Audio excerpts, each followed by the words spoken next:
이 시간 우리에게 주신 하나님의 말씀은 마태복음 20장 29절부터 34절입니다. 제가 봉독합니다. 그들이 여리고에서 떠나갈 때 큰 무리가 예수를 따르더라. 맹인 두 사람이 길가에 앉았다가 예수께서 지나가신다 함을 듣고 소리질러 이르되 주여 우리를 불쌍히 여기소서 다윗의 자손이여 하니 무리가 꾸짖어 잠잠하라 하되 더욱 소리질러 이르되 주여 우리를 불쌍히 여기소서 다윗의 자손이여 하는지라. 예수께서 머물러 서서 그들을 불러 이르시되 너희에게 무엇을 하여 주기를 원하느냐. 이르되 주여 우리의 눈 뜨기를 원하나이다. 예수께서 불쌍히 여기사 그들의 눈을 만지시니 곧 보게 되어 그들이 예수를 따르니라. 아멘.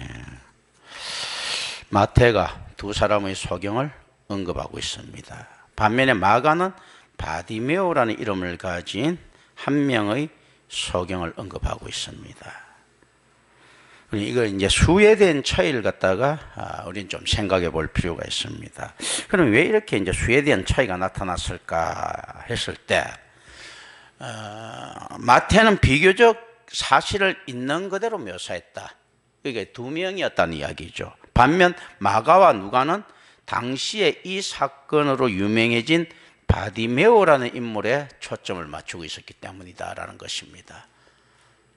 다른 것들보다도 이 사건에 대한 역사성이나 이런 것을 중요시했다면 바디메오 하나로도 충분했던 거죠.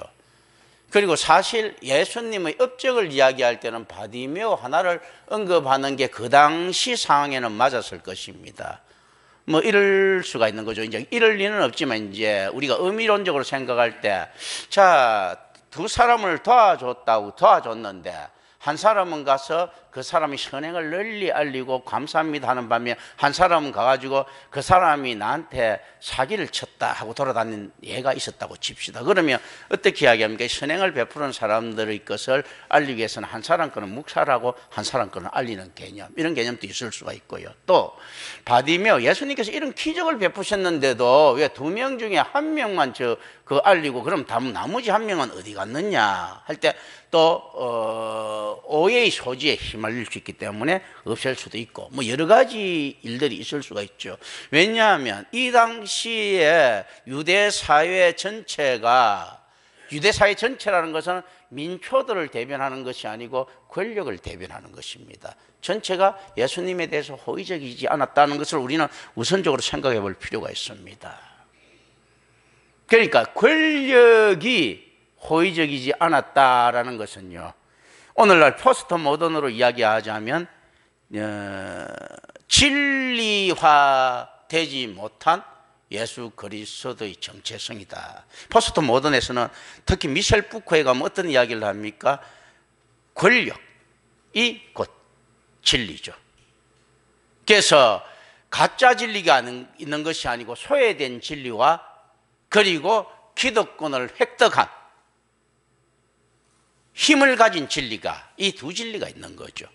그래서 소외된 진리는 언제나 반란을 꿈꾼다. 예를 들면 이제 미셸 푸코 같은 경우에는 동성애자이다 보니까 이런 이야기를 하죠. 만약에 동성애자가 다수였을 것 같으면 이 사회는 동성애가 주류였을 것이다.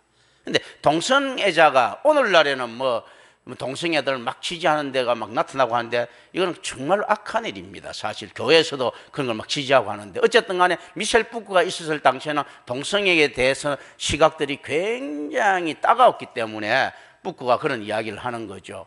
자, 동성애가 다수였을 것 같으면 우리가 진리인데 소수였기 때문에 소외된 진리다. 우리가 가짜가 아니고, 그리고 이성연애가 지금은 다수기 때문에 이게 진리다. 이런 개념들 이제 포스트 모던에서는 가지고 있는데, 이 개념이 포스트 모던이 어찌 보면 절대적인 개념 중에 하나입니다. 절대적인 진리는 없다는 거예요. 이 세상에서 통용되고 상용되면 이게 진리라는 겁니다. 그 이야기거든요. 오늘날 교회도 그렇지 않습니까? 어떤 교회가 좋은 교회인가 했을 때 머리숱 많이 모으는 교회, 이제 이 개념으로 가버리면 포스트 모던적인 교회가 되어버린 거죠. 부흥이 어떤 것인가 했을 때 복음이 아니고 뭐 주차장으로 부흥을 시켰던, 음악으로 부흥을 시켰던, 뭐로 부흥을 시켰던 간에 간정으로 부흥을 시켰던, 기적으로 부흥을 시켰던, 사람 숫자가 많이 늘어나는 것, 사회 권력에 편승한 부흥에 오늘날 교회가 동조하고 있다는 자체가 포스트 모던적인 교회입니다. 우리가 포스트 모던 할 때 가장 경계해야 될 부분들은 이겁니다. 포스트 모던은 그런 무신론자인가 했을 때 그런 게 아니고 오히려 다신론자입니다. 왜냐하면 신이 있는 거예요. 어떻게 했습니까? 지가 원하면 있는 겁니다. 1억 명이 각각 다른 신을 가지고 있으면 이 땅에 1억 명의 신이 있는 거예요. 1억 개의 신이 있는 거예요. 그런 거거든요. 한 사람이 1억 개의 신을 수용한다고 하면 한 사람 안에 1억 개의 신이 있는 거예요. 왜냐하면 진리가 자기 안에서 주체가 되는 자기한테 있기 때문에. 그 사회진리는 어떻습니까? 이 자기라는 개수가 많이 모여서 주류를 이루는 곳이 있기 때문에 그렇다고 하고 그 신앙은 없어지는 것들은 아니죠. 많이 믿는 종교가 주류 종교고 적게 믿는 종교는 비주류 종교지만 두 개 다 진리를 가지고 있다라고 보는 거죠. 실제로. 이제 이런 것들을 우리가 좀 생각해 볼 필요가 있습니다. 자, 이때 예수 그리스도에 대해서 그러니까 권력자들이 비호의적이었다는 것은 어떻습니까? 이 당시의 진리는 그리스도교를 거부했다 이 말이죠. 로마에 많은 사람들이 그리스도인들에게 처음에 동정을 보냈지만요, 지도자가 어떻는가 하면 그리스도교를 핍박이 시작하니까 탄압이 시작됩니다. 그건 뭡니까? 그리스도교가 비주류가 된 거죠. 그렇지 않습니까?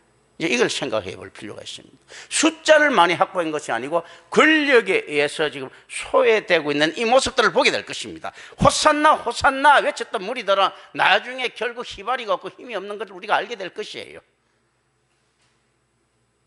결국 소수에 의해서 철저하게 장악된 유대교를 보게 될 것입니다. 이제 이런 것들을 우리는 생각을 합니다. 그렇기 때문에 바디메오라는 인물을 갖다가 거론했다 했을 때는 우리는 여러 가지를 생각을 합니다. 이제 마가 누가에 있어서 마태는 이제 사실 그대로 있는 그대로 툭 던지죠. 진리 예수에 대해서 전혀 도움이 안 된 놈이라 하더라도 있는 그 사실 그대로 던지고 가이사의 것은 가이사에게, 교회가 만약 세상에 모함을 받을 것 같으면 모함을 받아야 된다는 것을 깨달은 이 모습들도 이 안에 함유되어 있습니다. 그 가장 적나라한 사건이 뭡니까? 나무에 달린 자마다 다 저주를 받았다라는 유대 사회의 팽배에 있었던 신앙에도 불구하고 예수 그리스도가 나무에 달렸는데도 그리스도라고 조장하는 다소 역설적이고도 의거지적인 모습들이 이 당시에 나타나고 있었던 것입니다. 이 나무에 달린 자가 야훼의 저주를 받은 자인데 그게 어떻게 메시아일 수 있느냐 라고 하는 이 사회 분위기 속에서 나무에 달린 그 자가 놋뱀처럼, 뱀에 물렸을 때 살던 놋뱀처럼 높이 달린 그 자가 그리스도다라고 이제 지금 역설적인 이야기를 하고 있는 요 사회 구조들입니다. 이때 마태가 예수 그리스도의 십자가에 달림도 쪽팔리지 않게 이야기를 했는데, 두 명을 고쳤는데 한 명이 이름 나고 한 명이 뒤통수 때렸다고 해서 뭐가 부끄럽겠느냐. 한 명은 우리 누군지를 모르고 어떤 그 영향을 미쳤는지도 모르지만 이제 좀 과장해서 생각을 합니다. 한 명은 오히려 유대교 지도자들에게 매수당했을 수도 있고, 돌아다니면서 에이 그 고쳐준 거 가짜였다고 이런 식으로 헛소리를 퍼뜨릴 수도 있고, 여러 가지 사람일 수도 있습니다. 어쨌든 간에 바디메오는 그 대신 이걸로 인해서 유명해진 자입니다.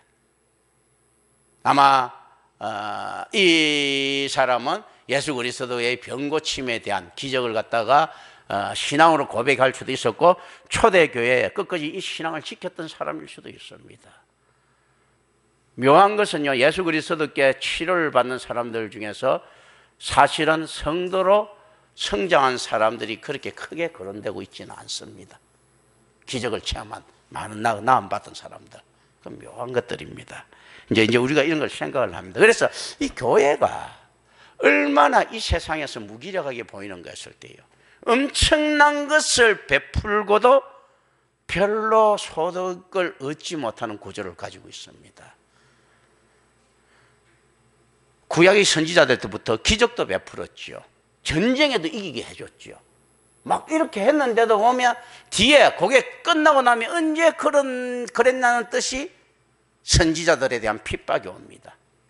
무시함이 옵니다. 그래서 선지자들은 언제나 보면 거지처럼 돌아다닙니다. 그래서 필요할 때 또 왕이 또 찾아요, 그 거지를. 그러면서 그 기간이 끝나고 나면 또 그냥 잊혀져 갑니다. 이제 교회의 모습들인데요. 그리고 우리가 여기서 또 알아야 될 것이 군중들이 꾸짖죠. 왜 그러느냐 하면서 뭐냐 하면 요 당시 군중의 질서에 있어서는 더 중요한 건 어떻습니까? 예수님께서 빨리 예루살렘에 입성하시고 그리고 세력을 규합해가지고 유대 민족주의를 일으키는 겁니다. 자이오니즘이라고 해갖고 옛날에는 뒤에는 갔으니까 시온주의, 팔레스틴에 유대를 건설하는 것들이거든요. 이 디아스포라 유대인들에게는 자이오니즘이 있었다면 여기도 영원히 어쩔 수 없이 자이오니즘, 시온주의가 있습니다. 이 시온주의라는 것은 다윗성의 회복이라는 이 주제들이 항상 유대인들이 가지고 있었거든요. 그리고 난 다음에 뒤에 이스라엘 영토를 다 뺏기고 난 다음에 자이오니즘은 어떻습니까? 실지 회복들. 지금 그래서 회복했죠. 팔레스틴 지역의 실지를 회복하는 이런 이제 자이오니즘, 시온주의들이 쭉 이렇게 펼쳐져 있습니다. 그러니까 언제든지 이제 유대인들은 그 희망을 결코 버리지 않는데요. 이게 유대인의 묘한 습성들입니다. 어떤 게 있는가 하면요. 유대인은 바보의 아들을 놓는다 하더라도 그 자식에 대해서 죽을 때까지 희망을 포기하지 않는 민족입니다. 자기 아들이 모지르고 뭔가 모르게 결핍대가 떨어졌어요. 그러면 그래 네가 한 건 이 정도고 우리가 그 수용도 필요하지 않습니까? 그 미덕도. 그런데 이 사람들은 어리석을 정도로 그 애의 장래를 포기하지 않습니다. 죽을 때까지. 항상 가능성을 열어놓고 있어요. 그런데 그 어리석어 보이는 것들이 오늘날 유대인들이 숨어있는 가운데서 전 세계를 움직이는 세력이 되는 원동력이 되지 않았는가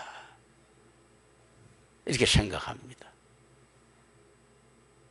그래서 그것들의 장사 방식도 다르죠. 뭐 비유적으로 이야기한다면 이런 거죠. 탈무드에서 제공하는 장사 방식과 중국인들이 제공하는 장사 방식이 다르고 유대인은 장사 방식은 지금 보면 여자를 노리는 것, 중국인들은 음식 입을 노리는 것. 음식은 끊임없이 필요하니까 그렇지 않습니까? 그래서 유대인이 세계 제일의 장사꾼이고 중국인들이 세계 두 번째다라고 이야기를 하죠. 그러니까 이제 이런 식입니다. 유대인들의 그 끈기가 어떻게 나타나는가 했을 때 유대인들은 보석상을 할 때 중국인들은 어떤 음식점을 하죠. 그러니까 이게 보석상을 하면서 그것도 가장 좋은 장소에서 사람들이 별로 보이지 않는데 가장 좋은 장소에서 가장 비싼 고가의 보석을 파는 거예요. 사치를 만족시켜 줄 만한 사람. 이 사람이 한 여자나 한 부자가 와서 한 달에 한 개만 사도 중국 사람 1년 장사한 것보다 많이 벌죠. 이런 개념들을 가지고 있는 거예요. 가장 고가 투자를 해가지고 가장 한산한 장사를 합니다.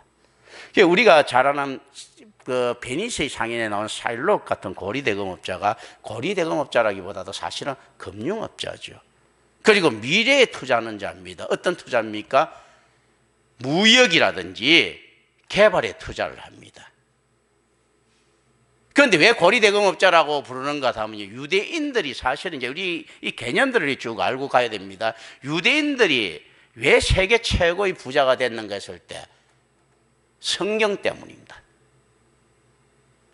성경 때문에 최고의 부자가 됐는데요. 성경에 나오는 말들 중에서 어떤 이야기들이 나옵니까? 돈을 갖다가 빌려주고 이자를 받지 못하는 것이 나오죠. 자기 민족하고는. 그런데 누구한테요? 자기 민족한테.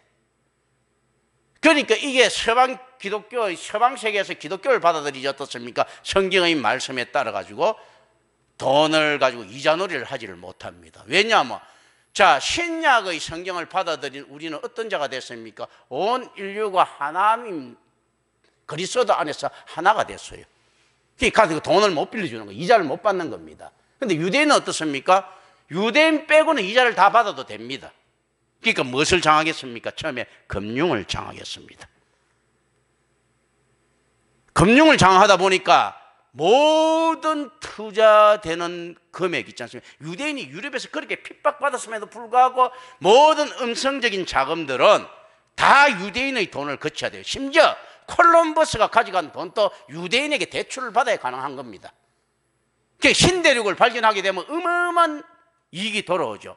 그래서 보석, 그러니까 세상의 강구들, 다이아몬드 광산이라든지 무슨 보석 광사든지 이 모든 것들이 어떻습니까? 유대인 자본이 들어가서 개발이 다 되고, 석유라든지 이런 있지 않습니까? 모든 자원들 개발이 유대인 자본으로 다 된 겁니다.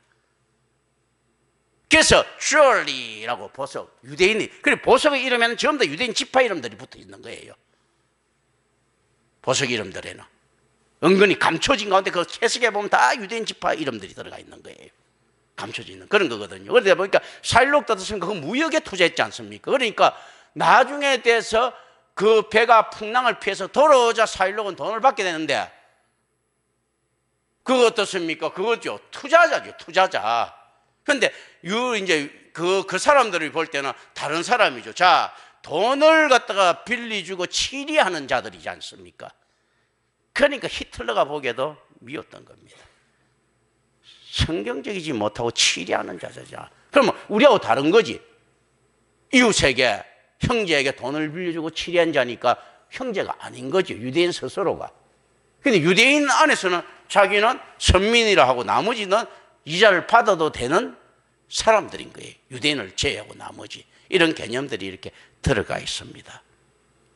이 유대인 안에서는 그런 것들이 처리. 그래서 실제 유대인이 최고 부자가 되게 된 것은 금융을 나중에 돼서 서방 사람들이 하게 시작되자 이미 유대인에게 기득권을 다 뺏긴 다음이죠. 이미 늦어버린 거예요. 그래서 세계의 금융시장이라든지 모든 질서는 유대인이 아직도 끝까지 그리고 영원히 쉬게 될 것입니다. 그건 어떤 법칙하고 똑같는가 하면요, 유럽 전체가 자기의 기득권을 주장하고 처음에 세력을 가장 크게 쌓았던 합스부르크 가문의 것입니다. 영국 전체가 바이킹의 후손들의 것입니다.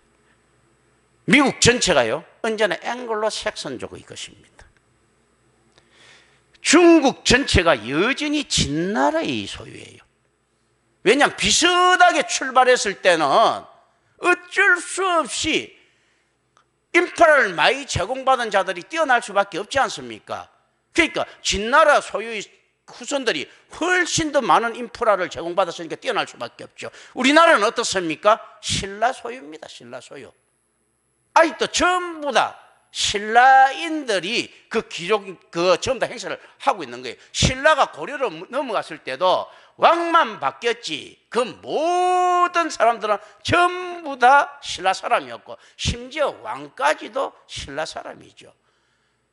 심지어 후백제를 이룬 견인도 신라 귀족이죠. 그런 거거든요. 자, 조선으로 바뀌어서도 똑같습니다. 여전히 어떻습니까? 왕 빼놓고는 다 고려의 그 체제를 그대로 가져갔단 말입니다. 그 사람들 육두품이든 칠두품이든 그 신라 사람들이에요. 신라 귀족들. 그리고 전라도 경상도에 사면서 뭐 지역 감정을 이야기하는데 한번 보세요. 전라도 지역을 잡고 있는 사람들 앞에 가면 전부 다 그 신라 귀족들입니다.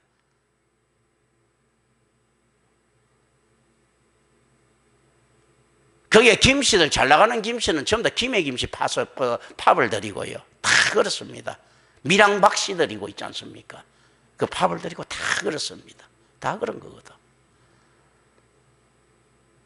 이제 이런 것들을 우리가 좀 생각 쭉 해야 됩니다.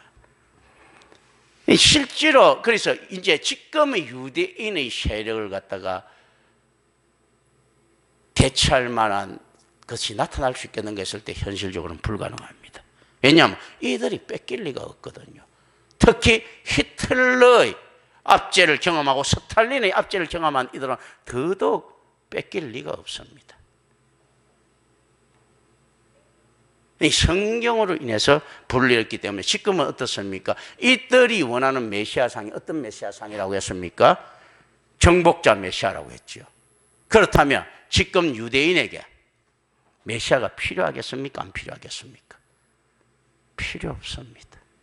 이미 유대가 세계의 정복자입니다.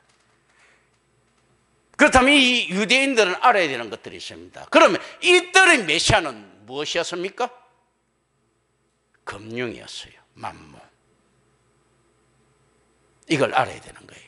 지금 메시아가 나타날 필요가 없어요. 이미 정복을 해버린 거예요. 유대가 전 세계를 가장 이상적인 형태로 드러나지 않으면서 미국을 움직이고, 드러나지 않으면서 영국을 움직이고, 드러나지 않으면서 세계를 움직입니다.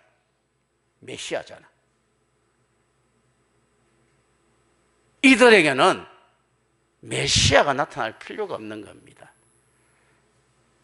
이 유대의 지도자의 사고에는 이런 것들이 항상 팽배되어 있습니다. 어떻게 할 수 있는가 하면요, 로마의 압제를 받았던 이 당시에도 사두개인들은 변화를 싫어했습니다. 이대로가 좋은 거예요.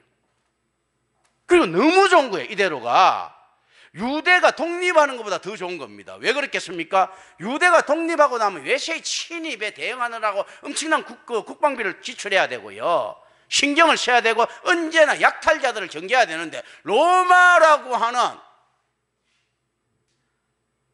자기 보디가드가, 돈을 주고 조금 주고 고용한 보디가드가 지켜주고 있지 않습니까? 그러니까 유대의 지도자들 보기에는 그 로마가 어떤 존재입니까?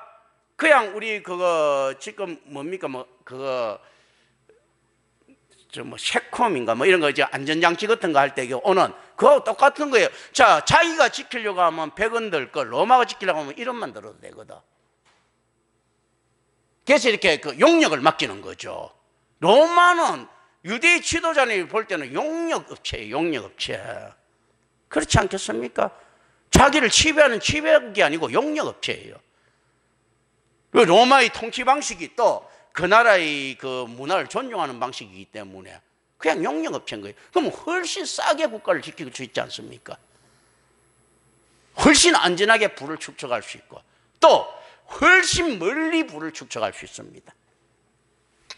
로마라고 하는 지역 안에서 다 돌아다닐 수 있기 때문에 디아스포라가 유대에 몰려들기가 좋게 됐거든요. 폼페이우스 이전에 로마인들에게 대한 인식은요, 유대를 왜 침입하지 않았는가 하면, 폼페이우스가 이제 유대를 가져가는데요, 이스라엘을. 유대는 가난한 나라처럼 인식되어 있었습니다. 이런 식이죠. 우리나라에 들어와 보니까 별 것 없지 않습니까? 요즘이야 괜찮지만, 자, 자원도 없고 뭐도 없고 없어요. 그러면 뭐 가져갈 게 별로 없는 나라, 괜히 뭐 침발라 갖고 힘만 되는 나라, 이런 개념들이 생길 수 있단 말입니다. 유대도 똑같았는데 나중에는 이 사고들이 바뀝니다. 유대가 황제에게 잘 보이고 황제의 그거 다음 차기를 노릴 수 있는 황제의 비자금이라든지 마련해 줄 수 있는 사람을 총독으로 보냅니다.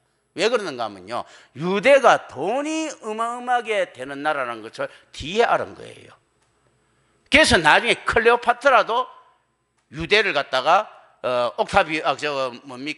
안토니우스에게 유대를 나에게 달라니까 안 된다. 유대는 예루살렘을 나에게 달라, 안 된다. 다른 건 내가 다 주는데 뭐 이런 식으로 이야기를 합니다. 그거 왜 그런가? 헤롯은 내 친구이기 때문이라고 하지만 그 안에는 유대 땅이 가지고 있는 특유한 풍요로움이 있었습니다.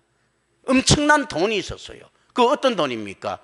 유대는 지금이 6월절이죠. 지금 이제 이 배경들이에요. 유경절이 쫙 들어오면 6월절이 사람들이 몰려드는데요, 어떤 혹자는 지금 이때 몰려든 이 시대에 이때 몰려든 인구가 270만 정도로 봅니다. 전 세계에서 퍼져 있는 디아스포라들이 성지순례를 오는 거예요. 성지순례를 오는 사람들의 특징이 뭡니까? 돈스러웁니다. 그리고 또 어떻습니까? 자기가 모았던 11조 들고 오는 거예요. 유대의 성전에 바치기 위해서. 그리고 이들이 보통 보면요, 한 3개월에서 6개월씩 머물고 갑니다. 기니까. 그리고 심지어 어떻는가 하면 한 번 온 김에 유대의 모든 절기를 또 다 지키고 갑니다. 몇 년씩 머뭅니다. 어마어마한 돈들이 유대에 쏟아 부어지는 거죠. 그게 이제 그런 것들 때문에 유대는 돈이 엄청나게 많이 돌아다니는 곳입니다. 그러니까 굉장히 중요한 지역으로 부상해버린 거예요.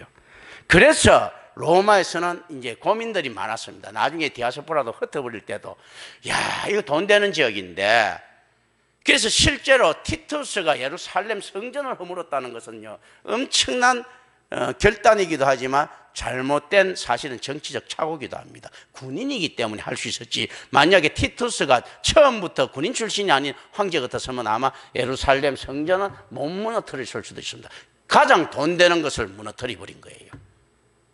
그리고 유대인에 대한 인식이 부족했을 겁니다. 유대인에게는 성전 우선이죠.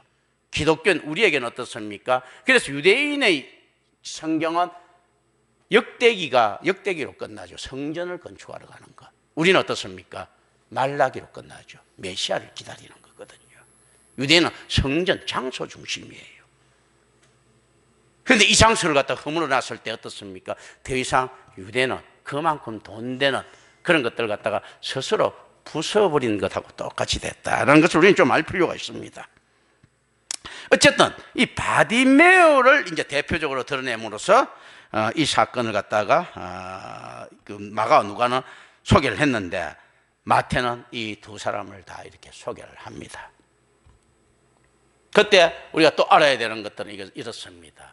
우리 교회에 대한 정체성을 알아야 되는데, 예수님께서는 무리들이 어떻게 이야기합니까? 예수님, 그러지 마시고 물러가 임마 하고, 그러니까 더 중요한 것은 안에 빨리 입성해가지고 혁명을 일으키는 것인데, 너 때문에 길을 막힐 수 없다, 또 이런 데 신경 쓸 수가 없다, 이렇게 하고 지나갔을 때 예수님께서는 어떻습니까? 이들의 소리에 귀 기울이시고, 결국 바디메오라고 하는 의미적으로는 한 사람의 성도를 건져냅니다. 그렇다면 예수님을 종용했던 이 많은 무리들, 정치 지도자가 되고 싶어 했던 독립군 무리고자 했던 이 무리들은 어떤 자들입니까 했을 때는 아무도 성도가 못된 자들이죠. 그렇다면 예수님께는 누가 가장 중요합니까? 성도 될 이 한 명이 가장 중요한데, 이때 우리는 퍼져 있는 교단에 대한 이해를 좀 해볼 필요가 있다.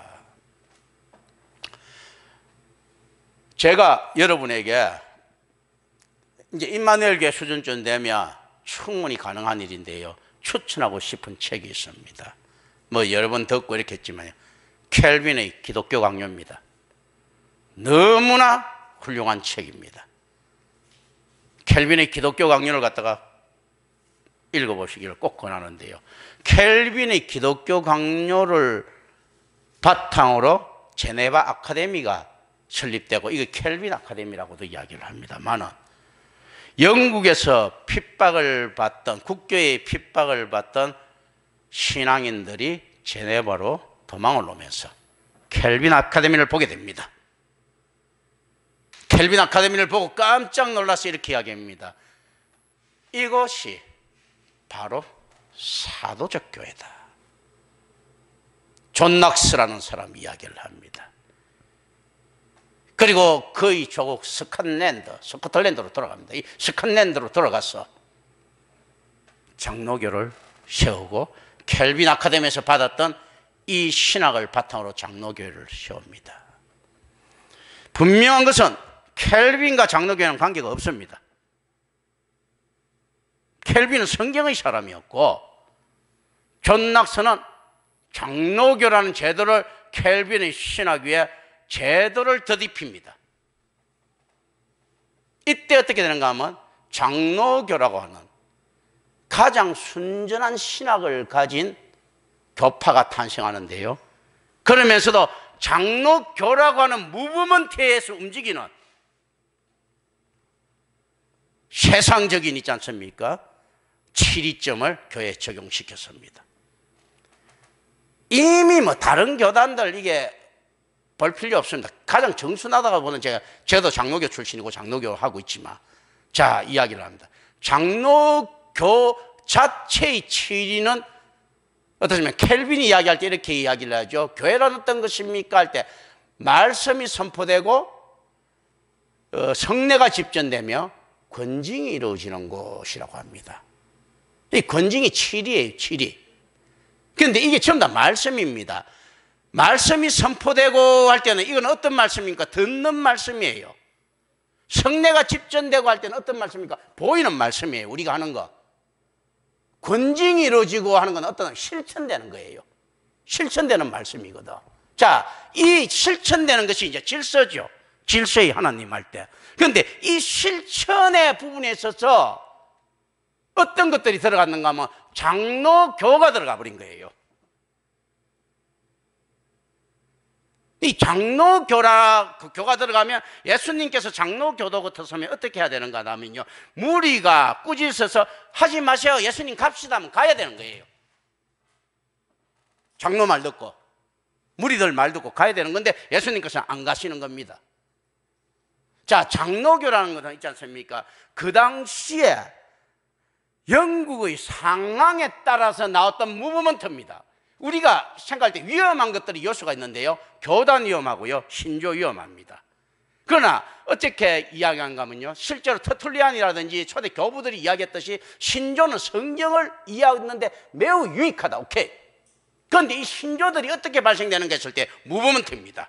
어떤 식으로 발생됩니까? 어떤 루터교도 있었고, 자, 저거 켈빈교도 있었고, 뭐 이렇게 있는데, 그리고 쩌빙걸리파도 있었고, 제세례파도 있는데, 군주는 뭐가 필요합니까? 그 통합해 갖고 통치할 수 있는, 새로운 있지 않습니까? 통치할 수 있는 안정된 신앙 질서가 필요하겠죠. 그 당시에 신앙은 너무나 중요했기 때문에, 통치 질서이기 때문에, 그렇기 때문에 다들 수용할 수 있는 것이에요. 다들 모두 다 분란 없이 수용할 수 있으면서도 하나님 성경에 위반되지 않는 걸 찾은 게 신조예요. 그러다 보니까 어떻습니까? 조금씩 양보되어 있는 겁니다. 무브먼트죠. 웨스트민스터 신조하면 어떻습니까? 영국의 상황이 반영되어 있는 거예요. 어떤 게 반영됐다고? 성경이 반영됐지만 영국의 상황과 성경과 조화를 이루어가지고 이미 상황적 신학이 된 거예요. 무엇입니까? 어떤 면에서는 포스트 모던적이죠. 상황적인 것들이 이게 반영되어 있다. 이거 항상 그 위험성을 생각해야 됩니다. 자, 그래서 장로 제도가 왜 필요한가 했을 때 보세요. 과거에 캐톨릭에서 사제들이 권한이 너무 크니까 평신도인 민초들이 엄청난 고통을 당했고, 영국에서 성공회라고 하는 국교회가 탄생했는데 이것도 사제들이 권한이 워낙 세고 하니까 평신도들이 묵살되고 신앙의 자유가 박탈되고 막 이러단 말이죠. 그러다 보니까 이 폐해를 막기 위해서는 어떻는가 하면 목사라도 함부로 목회하지 못하도록 우리가 견제를 해야 되겠다라는 정치가 들어간 겁니다. 그런데 이것이 성경적입니까? 비성경적이죠. 왜 그렇습니까? 목회자가 평신도의 견제, 즉 양들이 견제를 받는다. 목자가 양의 견제를 받고 양과 타협하는 건 있을 수 없습니다. 양은 양육의 대상이지 은원의 대상이 아닙니다. 왜 은원의 대상이 아닌가 하면 양을 무시해서가 아니고 양을 사랑하기 때문에 양의 분별력이 없다고 목자가 인도를 해야 되는 거예요. 그런데 그렇다면 요즘 그 캐톨릭이라든지 국교에서 하는 그 만행들은 어떻게 설명할 것입니까 했을 때요, 올바른 목자가 아니었다는 거죠. 올바른 목자는 그 양을 위해서 죽고, 에스겔이 이야기했듯이 양이 없이 유리하는 이 형상은 언제든지 있는 현상입니다. 이걸 방지하기 위해 가지고 양들로 하여금 목자를 견제하게 되는 이 제도인 장로교회를, 이 교리가 나타났다는 것은 굉장히 유감스러운 일이다. 그 안에서 켈빈이 가지고 있었던 훌륭한 신학적 바탕에서 선 것은 굉장히 어느 부분에 부분적으로 칭찬할 만한데, 켈빈의 신학보다도, 그렇다면 존 낙서도 무엇을 가지고 해야 됩니까? 켈빈이 추구했던 것은 무슨 이야기입니까? 성경에 대한 이야기예요. 신학에 대한 정순한 이야기가 아니고. 그래서 언제나 성경에서 우리는 그 원인을 찾을 수 있어야 됩니다. 기독교 강요를 제가 추천하지만 기독교 강요를 통해서 성경을 바라는 겁니다. 성경을, 더 깊은 성경을 조금이라도 읽을 수 있는데 도움이 되는 것이, 기독교 강요가 아무리 뛰어나다 하더라도 성경의 한 자락보다도 높지 못합니다. 이게 이미 있었던 성경의 감동을 기독교 강요를 통해서 존 낙서가 느꼈으면 다시 성경으로 들어가서 봐야 되는데, 그 안에서도 또 무엇을 봅니까? 켈빈이 당하고 있는 제네바에서의 부활을 한 이성은 또 보이거든요. 이런 것들을 위해 좀 생각을 합니다. 자, 예수님께서는 어떻게 갑니까? 무리들이 이야기를 하다도 개의치 않습니다. 그냥 예수님이 목자가 그 길을 가는 거예요. 그리고 예수님께서 올바르죠. 이 무리들 비유 맞춰서 지금 대형교회예요. 예수님께서 이 무리들 말을 안 듣는 바람에 이제 교회가 더 작아지고 또 나중에 어떻습니까? 혼자 남아서 죽습니다. 그런데 예수님께서는 이미 이 대형교회에 마음이 없는 겁니다. 어떤 데 마음이 있습니까? 바디메오라고 하는 있지 않습니까? 거듭날 수 있는 자에 대한 마음이 있는 겁니다. 근데 양들에게 맡기면 이야기가 달라지죠. 아유, 모든 교인들이 다 평등해야지. 맞는 이야기죠, 성도라면. 그러면서 또 틀립니다. 평등은 기독교 정신이 아닙니다. 하나님께서는 언제나 특별한 선민을 이야기하고 계시고요, 택자를 이야기하고 계십니다. 그러면서도 평등이라고 하는 것은요, 기독교의 안에서 성경의 속성이기도 합니다. 왜 그러는가 하면요, 절대 지존자인 하나님 앞에서 자기의 높음을 주장할 사람이 아무도 없다는 의미에서 평등이에요. 같다는 의미가 아니고, 같다면 하나님께서 완전히 똑같은 복제 인간들만 만들어낸 겁니까? 그런 게 아니거든요. 다들 교제하는 방식은 다른 거예요. 그런데 하나님의 높으심이 내게 임하는 순간에 그 이상의 광령, 축복이 어디 있습니까? 그럼 모든 사람들이, 모든 성도들은 하나님의 축복을 받았다는 의미에서는 평등의 개념이 가는 거죠. 하나님의 음성이 들릴 만큼 있지 않습니까? 들린 만큼 그 이상 축복이 어디 있습니까? 아유, 나는 한마디 듣고 난 두 마디 듣는데 이게 뭐 이게 불공평 아닌가? 이게 아니고 이미 한마디 들리는 그 순간에 있지 않습니까? 모든 간격들은 다 사라집니다. 자기에게 있어서는. 하나님의 관심에 있어서는 그렇지 않습니다. 그런데 자기에게 있어서는요, 그 의미를 우리는 좀 느낄 필요가 있다. 그러니까 우리가 느끼지 못할 정도 같은, 완전히 못 느낀다면 그건 평등이 맞다. 우리한테 느끼는 평등이죠. 그러나 그것을 갖다가 환원화시켜서 도시화시키면 안 된다. 이런 것을 우리 좀 생각해 볼 필요가 있습니다.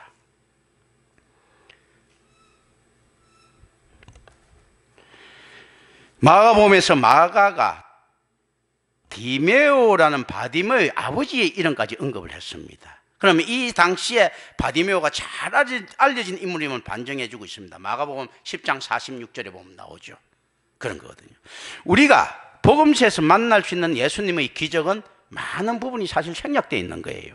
따라서 선별되어 소개되고 있는 모든 기적적인 사역들은 특별한 이유를 함의하고 있음을 설교자들은 반드시 명심해야 됩니다. 성경에 왜 이 많은 사건 중에서 이렇게 사소해 보이는 것들이 나올까? 사소하지 않기 때문에 나와 있는 겁니다. 자, 이 안에서도 어떻습니까? 모든 예수 그리스도의 사역은 다들 위대하고 평등했죠. 그러나 그 똑같이 중요했습니다. 여기 성경에 소개된 사건이든 소개되지 않았던 사건이든 예수 그리스도가 가서 기적을 베푸신 사건들은 다 평등했죠. 그건 어떻습니까? 선별돼서 성경에 실리는 건 다르지 않습니까? 예수 그리스도 안에서, 성경 안에서, 하나님 섭리 안에서 다른 것이죠. 그 안에 양에 있어서, 당하는 사람에 있어서는 언제든지 충만하다는 것을 우리는 좀 생각해 볼 필요가 있습니다. 제가 본의 아니게 장로교 제도를 비판하는 꼴이 됐는데요, 실질적으로 이 제도 자체가 가지고 있는 맹점이 우리는 분명히 생각해야 됩니다. 그리고 그럼에도 불구하고 어떻습니까? 이 장로교가 가지고 있는 이 제도 자체를 사역의 의미, 그러니까 선도하는 양, 중간에 가는 양, 맨 마지막에 가는 양이 중요하거든요. 이 의미에서 사용된다면 충분히 고려할 만하다. 양에게도 직급이 딸려 있습니다. 어미양이 있고요, 새끼양이 있지 않습니까? 사역이 달라요. 그렇기 때문에 장로, 집사, 얼마든지 이렇게 가능한 거죠. 초대 교회에서 장로와 집사는 목회자였어요. 베드로가 장로였고 바울이 장로였습니다. 그리고 교사들도 목회자들이었어요. 가르치는 자들은 목회자들이었습니다. 이걸 갖다 우리는 좀 알 필요가 있습니다. 양을 가르치는 것이 아니고 양은 더불어서 가는 것인데, 그럼에도 불구하고 양이 양을 가르치는 것이 어떻습니까? 나귀가 나중에 나오겠지만 그 나귀가 어미 나귀가 새끼 나귀에게 멍에를 치는 법, 밭을 가는 법을 가르쳐 줍니다. 어떻게 가르치는가? 자기가 밭을 갈므로써 옆으로 끌고 가면서 가르쳐 줍니다. 이 사람이 나중에 그걸 알게 뭐 수고하고 무거운 짐 진다더라 다 내게로 오라 했을 때 그 안에서 그건가 그 멍에와 관계되어 있는 거예요. 새끼를 가르치기 위해서 두 마리가 같이 겁니다. 새끼 나귀와 또 새끼 소와 또 어미 나귀와 어미 소, 이 같이 이렇게 끄는 거예요. 이 가르치는데 어떻게 가르치는가 했을 때요, 그들이 교육함으로 가르치는 것이 아니고 몸으로 실천하면서 가르쳐 줍니다. 어떻게 해야지 이 가르치면 어떻습니까? 어떻게 해야지 우리 양들이 교회에서 어떻게 해야 된다라는 것을 실천하면서 자기가 끌면서 가르쳐 주는 거예요. 야, 이렇게가 아니고 자기가 먼저 함으로써. 이런 경우에 어미라고 하는 직분과 새끼라고 하는 직분이 필요합니다. 이런 의미를 우리는 가져갈 필요가 있다. 선지자는 항상 성경에 따라서 행동해야 되기 때문에 언제나 독선적일 것처럼 볼 수가 있다는 것을 우리는 생각해야 됩니다. 그 결과 세상에는 버림받습니다. 예수님이 곧 이제 좀 있으면 버림받게 될 것인데요. 그러나 이것을 두려워하지 말아야 된다. 그런데 괴롭죠. 예수님마저도 이 잔을 내게 멀리 해주십시오. 그러나 내 뜻대로 말고 아버지 뜻대로 하소서 하지 않습니까? 괴로운 이야기죠. 누구든지 자기를 추종하는 자들이 자기에게 등 돌리는 그 모습들이 안 괴로울 수가 있겠습니까? 그러나 이것을 이겨내야 되는 것은 오롯이 선지자의 몫입니다. 그걸 이겨내므로써 혜택을 받는 것도 오롯이 성도들의 몫입니다. 누가 성도냐 했을 때요, 무리를 쳐다보지 말고 바디메오를 쳐다보고요. 누가 성도냐 했을 때 뒤통수를 치고 도망간 사도들을 욕하지 말고 나중에 그 돌아올 사도들의 위대함을 생각하는 것. 그래서 교회를 괴롭히는 자를 갖다가 구태여 배척할 필요가 없고요. 교회에 유익되어 있는 자 있지 않습니까? 구태여 시기할 필요가 없습니다.